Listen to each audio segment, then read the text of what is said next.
Orang Yahudi di seluruh dunia mengenal lagu ini. Namanya lagu Shalom Aleichem.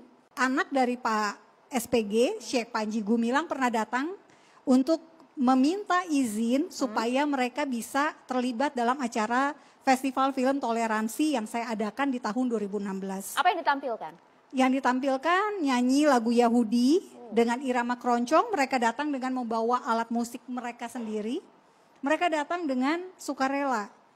Karena ini hanya lagu Yahudi, lagu berbahasa Ibrani. Toh kita memang boleh dong nyanyi lagu bahasa apa saja. Apa yang salah? Orang-orang yang masuk pesantren, santri-santri ini akan kelak menjadi pemimpin bangsa. Alangkah baiknya kan kalau semua pesantren bisa nyanyi lagu Yahudi, bisa nyanyi lagu Tionghoa, bisa nyanyi lagu India. Bener gak? Jangan hanya lagu bahasa Arab kalau saya. Bismillahirrahmanirrahim. Assalamualaikum warahmatullahi wabarakatuh. Sahabat Nufid Jidan yang saya cintai dengan Allah Subhanahu wa taala. Kita telah melihat video pernyataan si ibu ini terkait lagu Shalom Aleichem. Namun saya juga tertarik ingin membaca beberapa komentar netizen terkait pernyataan si ibu ini ya. Ada yang berkata, astagfirullah, sakit kayak nyanyi orang. Aku tipe yang jarang banget komen, tapi lihatnya bikin greget. Agamamu ya agamamu, agamaku ya agamaku. Jadi enggak dicampur, toleransi bukan seperti itu caranya. Ya Allah, ampunilah. Ini perkataan ibu ini benar ya. Ini toleransi yang benar ibu ini ngomong. Yaitu agamamu agamamu, agamaku agamaku. Surah Al-Kafirun ini bukan hanya dibaca tapi juga dipahami dan diamalkan. Dan ini tuntutan bagi setiap muslim. Kalau merasa toleransi, angkat kaki dari Masjidil Aqsa, tarik pasukan dari Gaza. Ini sampai saat ini masih ada nih penyerangan Yahudi di Palestina. Ya, semoga Allah jaga kaum muslimin, semoga Palestina kembali menjadi negeri yang aman. Jangankan lagu Aleichem, lagu balonku ada 5 pakai bahasa Ibrani, dijabanin deh. Toleransi umat Islam jangan ditanya lagi. Kami bersahabat dengan saudara-saudara non-muslim dari kami kecil. Tapi tolong ada batasan dalam keyakinan. Kalau mau, jangan bawa-bawa agama Islam. Al-Zaitun berdiri aja sendiri, jangan bawa bendera Islam. Dikit yang diangkat toleransi, bukan berarti ajaran lain dimasukkan. Dikit-dikit diangkat toleransi, bukan berarti ajaran lain dimasukkan ke agama lain. Justru lo harus punya toleransi sama ponpes kalau lagu itu nggak boleh dinyanyiin karena beda keyakinan, ajaran dan agama. Inilah beberapa komentar yang cerdas dari netizen kita Indonesia. Bahwasanya ibu ini berkata orang Yahudi seluruh dunia tahu lagu Shalom Aleichem. Mereka tahu. Apakah kita wajib tahu? Tentu tidak. Kita wajib tahu adalah Al-Quran, hadis Nabi. Ini yang wajib kita tahu. Karena ini adalah bagian dari agama kita. Nabi Muhammad SAW beliau bersabda, "Lau kana Musa hayyan baina adhurina, ma halalahu illa yattabi'ani." Seandainya Nabi Musa hidup di masaku,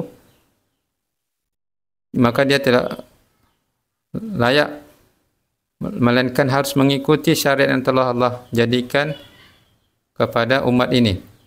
Jadi tidak menjalankan syariatnya lagi, tapi harus mengikuti syariatnya Nabi Muhammad. Kemudian ibu ini telah mengadakan festival film toleransi tahun 2016.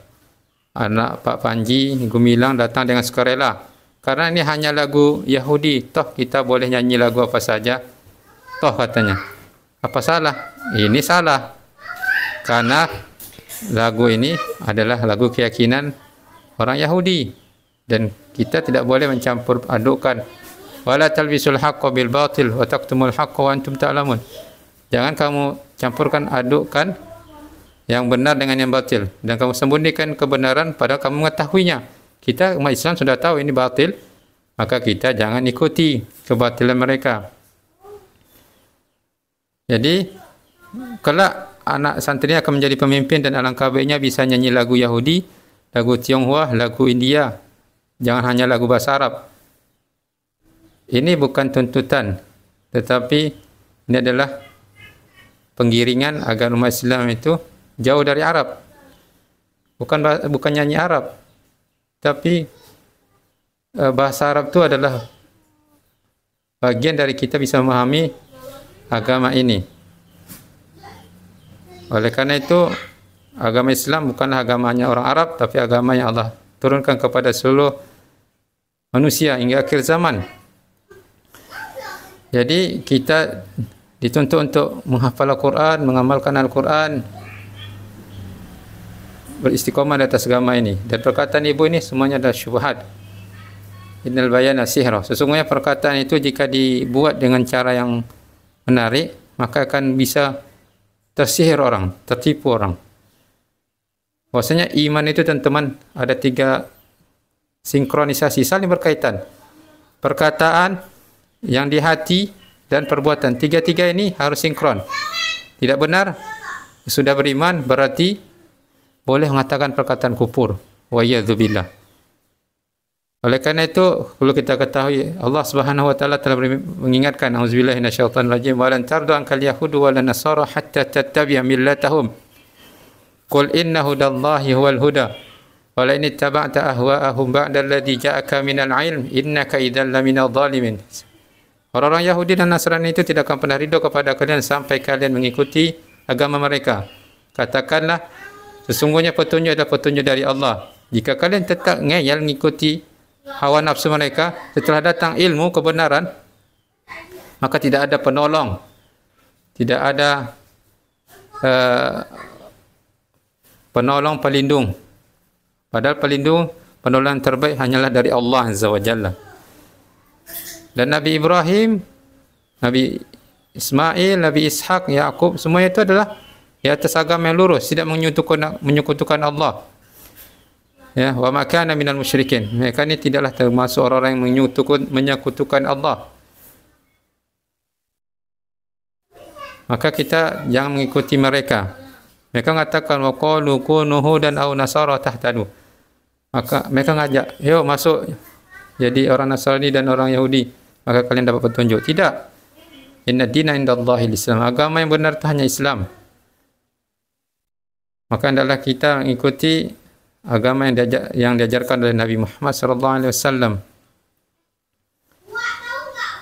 Bahwasanya Allah sudah ingatkan, wala in ittaba'ta ahwa'ahum ba'da alladhi ja'aka minal 'ilm innaka idzal laminadh dhalim. Nabi telah menegur Nabi secara khusus dan kepada kita secara umum kaum muslimin, jika tetap ikuti hawa nafsu mereka setelah datang ilmu yang benar, maka sesungguhnya akan termasuk orang yang zalim kepada diri sendiri.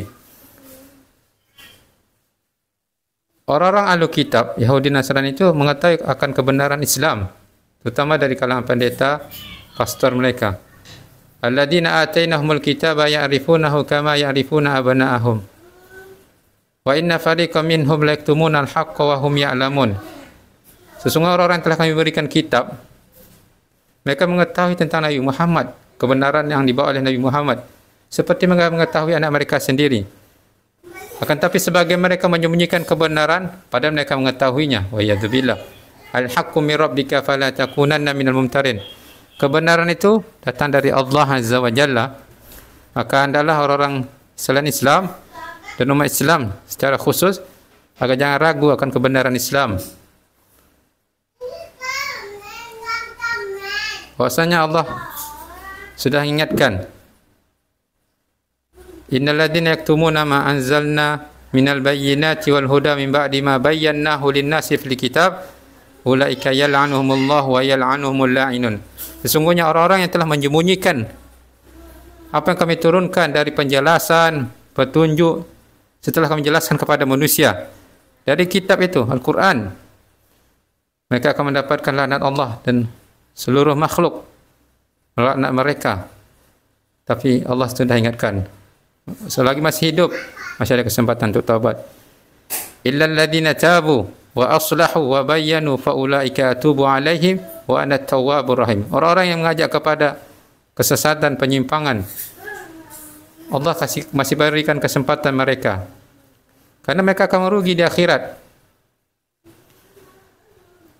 Agar mereka bertobat. Allah katakan dalam Quran, "Istabarra alladhina tubi'u minal ladhina taba'u wa ra'ahum 'adaba wa taqatta'at bihimul asbab." Orang-orang yang mengajak kebatilan, kesesatan, mereka juga akhirnya berlepas diri daripada pengikutnya. Setelah nampak pada mereka tu azab. Wa yadu billah. Wa qala alladhina taba'u law anna lana qarratan fanatabarra minhum kama tabarra'u minna. Mereka ini yang telah mengikuti orang-orang yang telah menyesatkan mereka menyesal. Sebagaimana mereka dapati orang-orang yang mereka semangat ikuti ini, mereka berlepas diri di akhirat. Wa yadzubillah.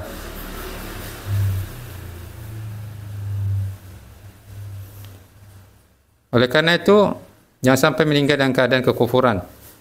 Innal ladzina kafaru wa matu wa hum kuffarun ulaika alaihim la'natullahi wal malaikati wan nasi ajmain. Mereka yang meninggal di atas kekufuran, tak bertobat dah sebelum wafat, tidak melakukan perbaikan, penjelasan bahwasanya itu salah, mereka akan mendapatkan laknat Allah, laknat para malaikat dan manusia seluruhnya. Khalidina fiha la yukhaffafu anhumul adab wa la hum yunzarun. Mereka kekal di dalamnya dan mereka akan mendapatkan azab wala hum yunzarun, dan mereka tidak dilihat oleh Allah Azza wa Jalla. Wa ilahukum ilahu wahid la ilaha illa huwar rahmanur rahim. Katakanlah Allah adalah Rabb kalian yang esa, hanya Dia yang disembah, dan hanya melalui agama Islamlah cara kita untuk beribadah kepada Allah Azza wa Jalla. Allah itu Maha Pengasih lagi Maha Penyayang. Maka ajaklah kaum muslimin agar kembali beribadah sesuai dengan tuntunan sesuai dengan tuntunan yang diajarkan oleh Nabi SAW. Ajak manusia agar masuk pada agama Islam, kerana hanya Islam agama yang Allah ridai dan telah mendapatkan rekomendasi oleh Allah Azza wa Jalla untuk kita ikuti. Karena inilah agama yang akan tetap bertahan sampai akhir zaman, sampai datangnya hari kiamat. Oleh karena itu, maka hendaklah kita bersemangat mengamalkan Islam, istiqamah di atas Islam sampai datangnya kematian. Dan semoga mereka yang memerangi Islam mendapatkan petunjuk, mendapatkan hidayah, mereka akhirnya melakukan perbaikan dan bertaubat, dan semoga Allah terima taubat mereka dan menjadi Islam yang lebih baik. Wassallallahu ala nabiyina Muhammad. Wassalamualaikum warahmatullahi wabarakatuh.